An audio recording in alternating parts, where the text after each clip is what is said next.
കേന്ദ്ര തെരഞ്ഞെടുപ്പ് കമ്മീഷനും ബി.ജെ.പിയും തമ്മിലുള്ള അന്തർധാര സജീവമാവുകയാണോ? തെരഞ്ഞെടുപ്പ് കമ്മീഷൻ രാഷ്ട്രീയ പാർട്ടികൾക്ക് അയച്ച കത്തിൽ കമ്മീഷന്റെ സീലിന് പകരം ബി.ജെ.പിയുടെ സീൽ വന്നത് ഏറെ ഗൗരവമുള്ള കാര്യമാണ്. സ്വതന്ത്രവും നീതിപൂർണവുമായ തെരഞ്ഞെടുപ്പ് ഒരു സങ്കല്പം മാത്രമാകുന്നു. ജനാധിപത്യം സംരക്ഷിക്കുന്നതിന് ഇന്നല്ലെങ്കിൽ നാളെ ജനം തെരുവിലേക്ക് ഇറങ്ങേണ്ടി വരും. CPM സംസ്ഥാന സെക്രട്ടേറിയറ്റ് അംഗം M. സ്വരാജിന്റെ വാക്കുകളാണിവ. സംസ്ഥാന തെരഞ്ഞെടുപ്പ് കമ്മീഷൻ രാഷ്ട്രീയ പാർട്ടികൾക്ക് അയച്ച കത്തിൽ കമ്മീഷന്റെ സീലിന് പകരം ബി.ജെ.പിയുടെ സീൽ വന്ന സംഭവത്തിൽ നടത്തിയ പ്രതികരണത്തിലാണ് M. സ്വരാജ് ഇങ്ങനെ പറഞ്ഞത്. 2019 മാർച്ച് 19 തെരഞ്ഞെടുപ്പ് കമ്മീഷൻ വിവിധ രാഷ്ട്രീയ പാർട്ടികൾക്ക് അയച്ച കത്തിനൊപ്പമുള്ള സത്യവാങ്മൂലത്തിലാണ് ബി.ജെ.പി കേരള ഘടകത്തിന്റെ സീൽ പതിപ്പിച്ചിരിക്കുന്നത്. തെരഞ്ഞെടുപ്പ് കമ്മീഷന്റെ സീലിന് പകരം ബി.ജെ.പിയുടേത് വന്നത് വെറുമൊരു യാദൃച്ഛികതയായി തള്ളിക്കളയാനാവില്ല. സാമാന്യ മര്യാദ പോലും ഇവിടെ ലംഘിക്കപ്പെട്ടിരിക്കുകയാണ്.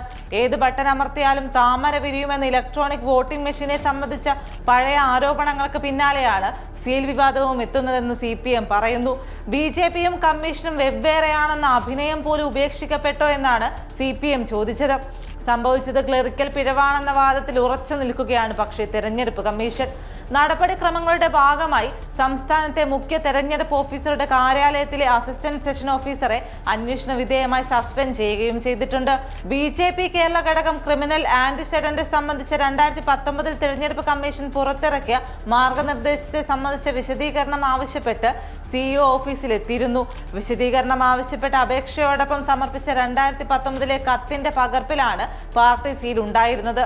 അശ്രദ്ധ മൂലം പാർട്ടി സമർപ്പിച്ച കത്ത് രാഷ്ട്രീയ പാർട്ടികൾക്ക് നൽകപ്പെടുകയാണ് ഉണ്ടായത്. എന്നാൽ ഈ നിർദ്ദേശത്തിന് 2019 ശേഷം മാറ്റങ്ങൾ വന്നിട്ടുള്ളതും അത് പാർട്ടികളെ അറിയിച്ചിട്ടുള്ളതുമാണെന്നാണ് മുഖ്യ തെരഞ്ഞെടുപ്പ് ഓഫീസർ ഡോക്ടർ രത്തൻ യു ഖോൽക്കർ വിശദീകരിച്ചത്. എന്നാൽ പൂർണ്ണമായും നീതി പുലർത്തേണ്ട ജനങ്ങൾക്കും ജനപ്രതിനിധികൾക്കും ഒരുപോലെ വിശ്വാസയോഗ്യമായിരിക്കേണ്ട തെരഞ്ഞെടുപ്പ് കമ്മീഷന്റെ ഈ തെറ്റിനെ വെറുമൊരു ക്ലറിക്കൽ മിസ്റ്റേക്കായി മാത്രം കാണാൻ സാധിക്കില്ല.